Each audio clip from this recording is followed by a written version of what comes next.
So guys, we all know that the Lagos port is highly congested. The question remains, will Tinubu approve the establishment of seaports in places like the southeast and the south-south? Take a look at this. Between Abia and Akwa Ibom states will drop the cost of shipping by 27%. According to the Nigerian Inland Waterways Authority's report, over 65% of the cargoes that berth in Lagos, Nigeria, ends up in the southeast. The question to ask is, why do eastern shippers prefer to take delivery of their cargo in Lagos, even when such goods find their way back to the east by road at the end of the day? How can the eastern ports become more attractive to shippers in terms of addressing challenges of infrastructure, hinterland connection, security? How will incentives, inefficiency, multimodal port access, promotion and competitive tariff attract shippers in this region? So guys, Mr. Agbakoba is here to share his own thoughts on why the southeast is due for a seaport, so as to alleviate the suffering of the people. And moreover, the roads are getting bad as a result of these heavy trucks, plying the road from Lagos down to the southeast. Listen to what Mr. Agbakoba had got to say. We have congestion and all that, but we have ports, or we have the opportunities to develop ports, whether river ports or seaports, back in the southeast. And 70% of the cargoes still end up. So why don't we make it easier by developing the southeast? So I want you to speak to it. So what strategic steps or moves do you think the southeast governors should take and change this narrative to be able to drive economic stability for the people in that region? Again, it goes back to policy. There's no policy. When the colonials were here, they had a policy. So they had critical ports. They had Lagos, they had Calabar, they had Cocoa, they had Port Harcourt. And they knew where to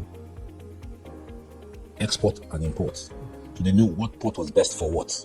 Now there is no such thing. Apart from Roro, Tinkan. Yes. I don't know whether there's any special ports. So people just build ports politically and all that, and the federal government doesn't want to let go of Lagos or Port Harcourt. But that's not the correct answer. The correct answer would have been to say, what are the needs? Where are we seeing tonnage? If we have 1 million containers, where are they headed? Now, out of 1 million containers that come, 700,000 berthed in Lagos, only to go by road to the east. Because 7 out of 10 containers end up in Onitsha. Because that's where the market is. It's the largest market in Africa. So everybody from around Cameroon or Togo have been to the tile market in Ogidi. You should go there. It's a multi-billion naira tile market. The Chinese are running it. But there's no port. So they're forced to come here. So clearly, it is the responsibility of the Lagos, the governors of the southeast, to ask themselves, what are the possibilities around us? And I have actually designed something back, I think 20 years ago, for the southeast governors, which they didn't look at. I called it the Eastern Maritime Superhighway. Eastern Maritime Superhighway. So design the ports along deep ports. So for instance, Orashi, Oguta, which is Ihiala, which is between Anambra and Imo State. Then Azumiri, you should see Azumiri port. Azumiri waters, blue, beautiful. Then you should see the green waters of... They were the trading routes. They were the the colonials had 41 trading ports. 41 trading ports. They used to push Palm Canal from here to Port Harcourt. Coal, timber. All of that. It's all gone. So it's all locked in. We're landlocked. Even though we're a coastal city, we're absolutely a landlocked nation, because you can't do anything unless you are using the roads. But we can use the waterways. That is exactly the function of the Nigeria Inland Waterways Authority. But they've done nothing. Nothing. Okay, in fairness, George Wahalu got Onitsha to become a river port. So what exactly, if you are to advise the governor of Imo State, because looking at Imo State, it has the highest gas deposit in Nigeria. It has 7 communities, when it comes to oil. So what exactly should he be doing to tap this potential? Because I don't know, I think it's been political about even the dredging, about even the river port. What exactly should he be doing now? First thing we'll have to ask, are you serious? That's number one. Do you have a legacy? Because if you don't have a legacy, then I can't help you. But if you have a legacy to say, when I was governor, just like when Sam Mbakwe was governor and built Sam Mbakwe International Airport against all odds, if you want to leave a legacy, then the second question would be, say, do you need help to design an infrastructure that can tap your resources, whether it's oil and gas or river ports or seaports? That is the first thing. The people to do all this are everywhere. The people to fund it are everywhere. Port of Antwerp is that the guy is running the Onitsha port, and the governor of Abia wants to also do a massive industrial park, and he wants to bring in, experts. Yes. AP Mola, whatever. So there are people willing to come, but they're not going to go into a swamp. They've got to be sure that you are interested, that you are committed to say, yes, come and assist us, open the place. So that's what we're looking for. We're looking for the people who have the passion and the commitment to improve on what they have seen when they became governor. So I would expect that Governor Hope Uzodinma has a plan. Without a plan, I can't do anything. All you just want to see is a plan. A plan. And his readiness to give. That is it. To give this. There must be a plan. So, but if we must develop the Southeast Yes. and South-South. Sure. And Nigeria as a whole. Yeah. Yes. There must be political will. Sure. But before we get the approval from federal government, Sure. what do you think that the Southeast governors together Yes. come together? Because it's not an individual thing. Uzodinma does his, Yes, Ochi yes, does yes, his, yes. and all that. Soludo, I don't know. So there has to be this collaboration. Sure. Aside from also the agencies, maybe NIWA, that is also crucial Sure. in to be part of this. So what do you think the Southeast government should be doing? We've done it. We've done it 20-something years ago. Me and a couple of people, Chris Okoye, who is a big man in shipping, we pushed for the Southeast Development Cooperation. When the South, in fact, we all talked about how to create legislation so that they could exchange all sorts of ideas. Nobody was interested. Not a single government was interested. And in particular, Martin, what's his name now? Forgot it. When they leave office, forget their name. Martin or whatever his name is, governor of IMO State, was not interested. He made clear to us, my state is backward. What I need to do is to catch up. So what you are saying will even make me go back. That's what he said. The governor. Shocked. Not interested. It's sad. It's sad, really. Before I let you go, what else do you want to see in the maritime industry after that engagement? What else do I want to see? Let me be honest with you. The maritime industry is just a small speck. Is it not time that we ask ourselves, 60 years after independence, we're still in this mess? When I went to Korea, town of about 2-3 million, the capital, there's 61 bridges. Lagos here, that is 20-something million, has only 3. So there's got to be that. And the guy that did it in South Korea was a soldier. Some people are beginning to say, it might sound silly, with the level of poverty and discontentment and disenchantment, are Nigerians really in a position to vote properly? So the question now is, just like some people said, should Parliament not have the power to overturn Supreme Court decisions? And that's because people began to lose faith in the judiciary. Yes. So some people are saying, shouldn't we really have a benevolent leader? Who cares if he's there 50 years? Who cares about what he does, so long as he's fixing things? Yes, he can take us away from The Chinese model, they are democratic. But if you see what they are doing, they have the Belt and Road Initiative. You know about it? The Belt and Road Initiative on the old Silk Road, over 2,000 years old. They are building roads and bridges. They've now entered into Africa. And when they do so, they can sell their goods. So where are the guys here that can think at that level? And the guys in China are not Democrats. Yet they have brought 1 billion people out of poverty. So there's this whole issue now, because I'm going to every 4 years, we're going through the charade of election, and it's my turn. After it's my turn, you go there, nothing happens. So maritime, yes, I know that's your angle, but I think there's a larger picture of the quality of Nigerian politicians and whether they get there to do anything, whether it's in the field of maritime or infrastructure or business or whatever. So that is, I think, is the larger lesson.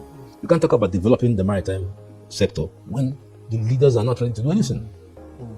Look at Dubai. Dubai is not money. I mean, they had the money. Dubai is vision. Somebody sat and thought out this thing from his head. Yes. And with that thinking, the money flowed. And now they have made oil a small part of the entire economy. Everyone wants to visit. Now Saudi Arabia started. They're taking all the things, golf, cricket, Formula 1, boxing. That's the way they start, to make their place attractive. So I think that. And here in Nigeria, we have a lot of ocean resources. Absolutely. Left. Absolutely. If you go to this place, no, absolutely. It's so sad. I don't know. It's so sad. It's so sad. People should go. I want people to go to River Ethiopia to see it. Very sad. This is a fine place to end this conversation. It's been Dr. Olisa Agbakoba, SAN, talking to us about what the Southeast and Southside governments should do to develop the region. Thank you most especially for your time on the show. Between Abia and Akwa Ibom State will drop the cost of shipping by 27%. According to the Nigerian Inland Waterways Authority's report, over 65% of the cargoes that berth in Lagos, Nigeria, ends up in the southeast. The question to ask is, why do eastern shippers prefer to take delivery of their cargo in Lagos, even when such goods find their way back to the east by road at the end of the day? How can the eastern ports become more attractive to shippers in terms of addressing challenges of infrastructure, hinterland connection, security? How will incentives, inefficiency, multimodal port access, promotion and competitive tariff attract shippers in this region? These are many more are the questions Temisa Omasaya, former DG Nimasa, tends to speak to. Stay with us.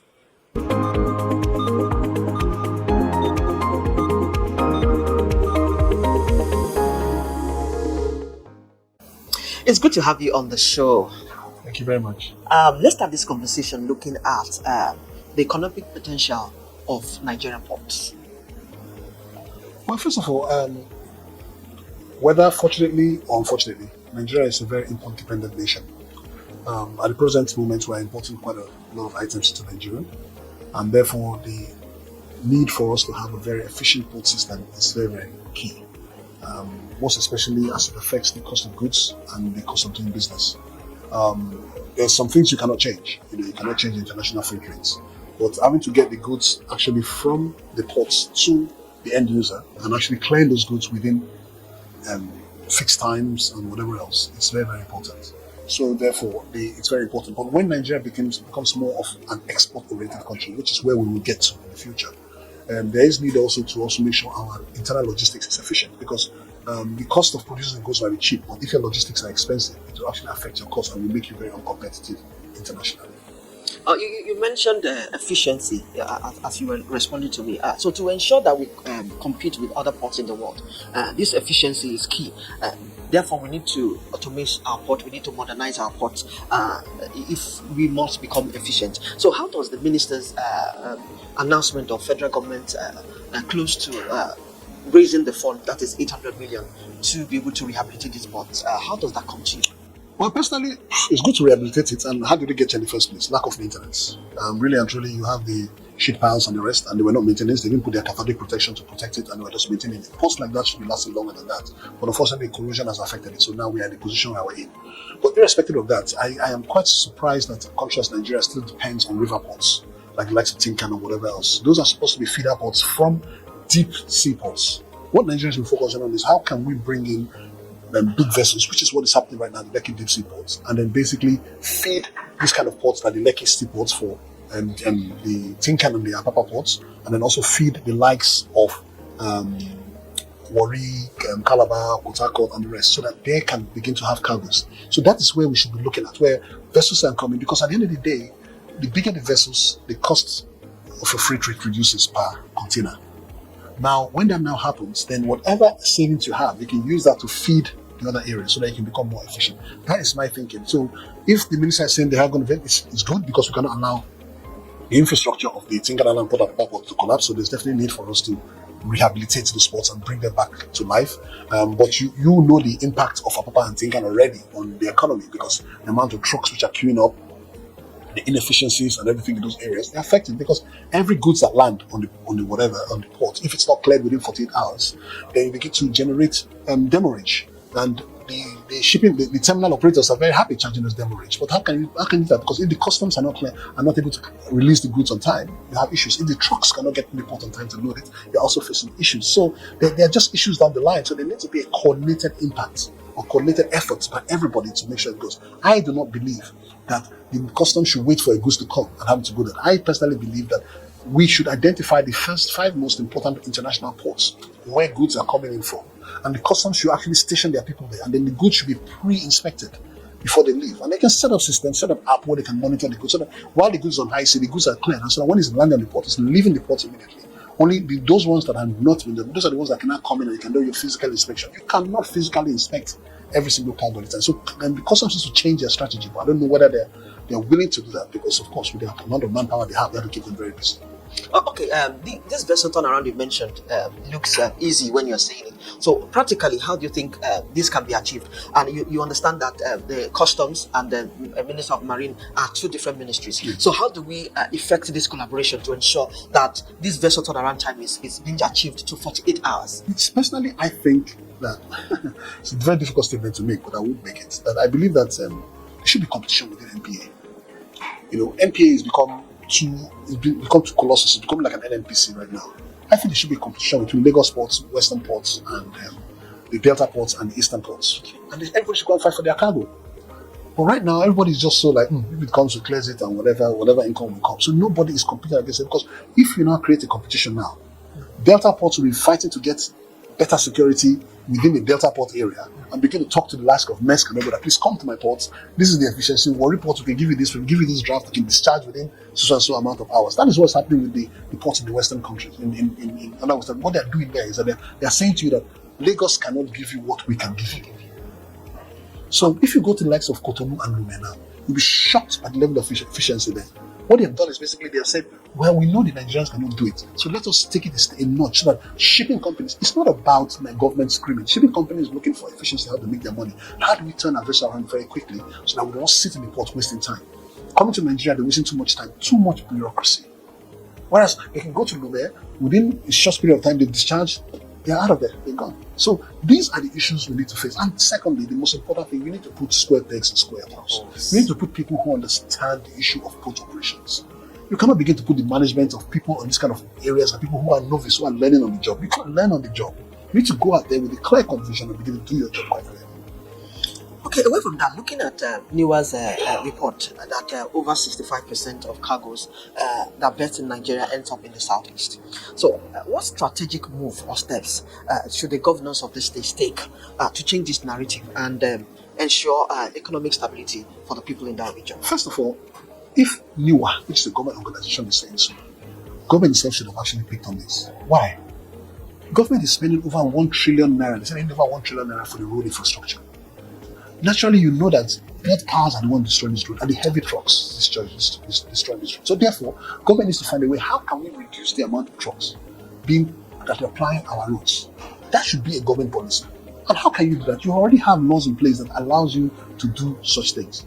Now, for the eastern ports, yes, quite a few of goods, as a matter of fact, quite a bit of goods are going to the eastern ports, and I must say I'm quite impressed by what I'm hearing that's going to be happening in Abia State right now from Aba with 24-hour power, with the manufacturing that's going to pick up. I can assure you that the people from Abia State, especially the Aba axis, it's going to be something else. That is going to be an economic hub for the list. But that doesn't stop there. They are landlocked. They need to get their goods out, and they need to get it out at a cheaper and efficient way, because they will not be competitive. If you are having to move a container out of Aba to the West and Central African countries, and it's costing you $2,000 per box, and whereas the guy in Italy is doing it at $500 per box, you are no longer competitive. So you cannot just look at the issue of production in isolation. So how do we do it? A river barge can carry 200, maybe 100, 200, 300 TEUs. That is between 100 to 300 trucks off the road. And of course, because it's carrying 300, its cost per box is reduced, so that the economies of scales are there already. Unlike if, for instance, I carry one container now, I'm taking one from here, I'll be hypothetical, from here to Onitsha, let's say for instance now, it might cost me now, with the cost of this, it might cost me 1 million, 1.5 million naira for that, and I don't know what it costs now.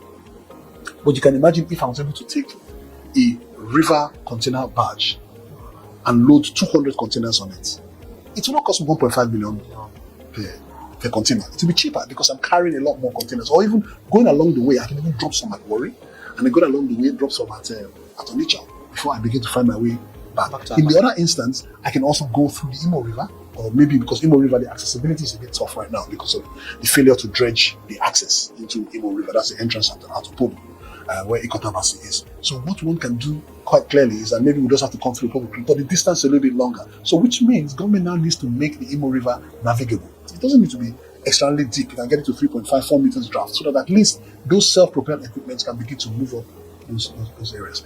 But for the Eastern State governors, in my own opinion, you don't need to do what everybody's doing. Everybody's building airports everywhere. You don't need to build airports everywhere. What can we do? Let us, for instance, look for the place that is most accessible to this equipment. And then we'll begin to see how we can invest in rail lines so that those states can now begin to build dry ports within their own states so that every goods that land at that port is not sitting down there but being taken immediately by rail to those ports. So those goods are cleared at the dry port, not at the river port itself. That's my thinking. We are due for a break, and when we return, we'll be finding out why shipping companies prefer to use the Lagos port. That will be after this short break. Please stay with us.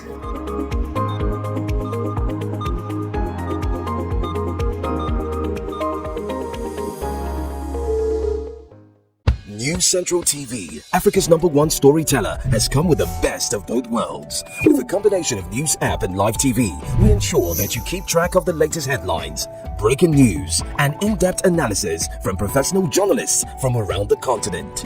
Download the News Central TV app on Android and iOS and get started today. Don't forget to follow us on News Central's social media platforms. News Central, Africa first.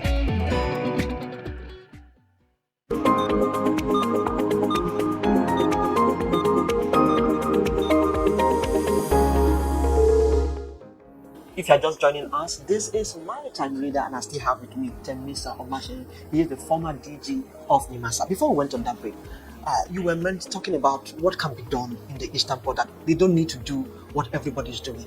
A lot of infrastructure can be put in place to ensure that, okay, the goods that comes to that place can be moved. That's why we move forward.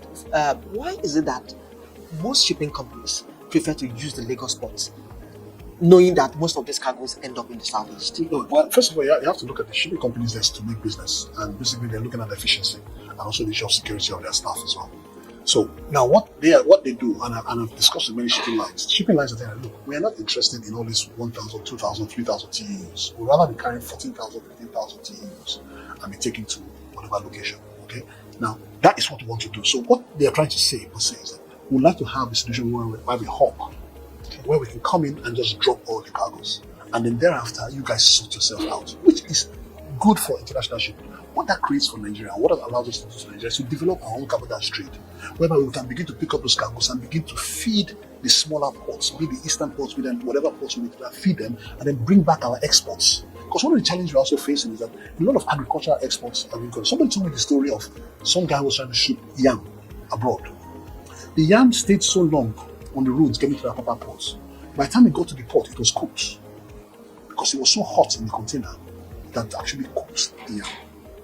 So the bottom line question, these are the challenges even exporters of agro-produce. How do we do our agro-produce? That's a major income earner. So my own thinking quite simply is that there's no need for everybody to pack into Lagos. We can begin to get things at those ports. Lagos has its own cargo. Lagos can still be very, very busy without relying on the Eastern Coast. So we need to begin to see how. So most of these guys are looking at one issue of security, because there's a statement that they make 5 degree east is a war risk premium, so nobody wants to go there. That the issue of the paying the premium is not their problem. The premium, the many ship owners are more concerned about their staff being attacked and being killed. That has a lot of impact on them. And then also they carrying these large vessels, and they just feel like that's why you see how busy Lekki Deep Sea Port is going to be. Lekki Deep Sea is going to be very, very busy, because I'm sure you notice they're bringing in larger vessels. But it might also be having the issues, Apapa and Tinka. Yes, it will. In terms of infrastructure. Yes. Where's the real? Yes, that is the. But you notice what happened on the last Federal Executive Council. They just approved the contract for the Lagos Port Harcourt, Lagos Akwa Ibom road, which is going to be 10 lane. So that's another attempt which they are trying to do. But still, we don't need to put everything on the road. We can take them, discharge them on the quayside, load them on smaller feeder vessels, and begin to feed all the other ports so that we can create whatever. Nobody's taking business from anybody, but everybody is actually trying as much as possible to see how we can expand. Nigeria's economy is too big for one state ports. We need to have more ports. No. In your answers, you mentioned having the particular port in the east that will serve the other states in the region. Yeah. But I'm worried about the politics of which of the states will it be. Then maybe you need to understand, the governors need to understand the economic potential these will bring to the region. Yeah. Maybe you talk us through that. No. You see, you cannot play politics when it comes to economics. Okay. The bottom line, what the state needs to do is basically to take their hands off it. This is a private sector driven whatever. You need to look at what is the most efficient thing of you to do. So what they need to do to come, the 5 eastern states need to come together and say, okay, can we just get a professional and let us be bound by his opinion on where is the most efficient place to put this, an economically viable place to put this, and let it happen like that. And let us, 4 or 5 of us, become major contributors and become major stakeholders in these ports. So all of them can be owners of these ports, can be part and parcel owners of these ports, but then they will leave it to the professionals for them to determine where the location will be. That's my opinion. It's not about politics. But before I let you go, what exactly do you want to see the Minister of Marine and Blue Economy do as regards our ports in Nigeria? Aside from the funds for rehabilitating the ports, what else do you want to see to ensure that we are competitive? That is what is important. That's a very, very difficult question. First of all, the minister needs to understand what he's in. And with all due respect to him, I don't think he has grasped what it is. Port operations is not an easy operations. You cannot bring in people who are lecturers or people who are lawyers in offices or whatever to come and do port. You need port operations. You need professionals who know how port is efficiently run. Let me tell you, I'm very sincere with you. The time of saying only Nigeria should occupy position is over. We need to look for the best hands to get us out of the mess we are in. We're in a big mess. And I must commend the likes of NNPC. NNPC went out there to look for foreigners to come and start running. Key areas in NNPC are being run by expatriates now. I think they had one in trading, they had one in NNPC retail, and then I think NPDC now is being run by expatriates, and then NNPC shipping is being run by an expatriate. So it is time for us to say, look, let us stop all this ethnicism, nepotism, and whatever-ism, and begin to look for the right people that can get us out of this mess. We need professionals to get us out of this mess. I am not a professional. I may not be a professional. I'll be an administrator, but I'm willing to look for the best hand, even if it's that we have to put a white man or an expatriate in the master. Let's do it. If we have to do it in MPA, let's do it. If we have to put it in Central, let us do it. If that is what is going to save this country, let us do it. On one condition: you get a very young Nigerian who's brilliant to understudy him. That could take over. Thank you. That could take over. That's it. Because we must drive this maritime sector if we must end over-reliance on oil. Look. And the only escape route is the maritime industry. Exactly. And then we need professionals. We need people who know the job. Let's look for anybody, whether it's in America, in Europe. If we cannot find a Nigerian, get an expert to come in and do this job for us. We are in a mess. This is not the time to play politics with this business. This business is one of the major booming businesses in the world, and we are playing politics with it. And this is the wrong time to play politics with this kind of business. We need to get out of the mess. And shipping is a major revenue driver and economic driver for any country, and we're not taking advantage of it. So let us get the right people in there to do the right job. So guys, you have seen it for yourself. Honestly, if this government is ready to be fair to the southeasterners, it is high time we get seaports. At least in the south there are many strategic places. It mustn't be Lagos alone. It's time to decentralize power, decentralize whatever is happening in various states, So I think it's a welcome idea to have this seaport in the southeast or in the south. It's a very welcome idea because we can't keep going through what we are going through. The seaport in Lagos is very congested, and that has led to the hike of prices of clearance. You need to pay through your nose to clear your vehicle and all that. So I think this is a very welcome development. Let me know what you think in the comment section below. Please don't forget to subscribe to my channel, turn on the notification bell. Please give this video a like so that YouTube can recommend it to others. Drop your thoughts in the comment section below. Thank you.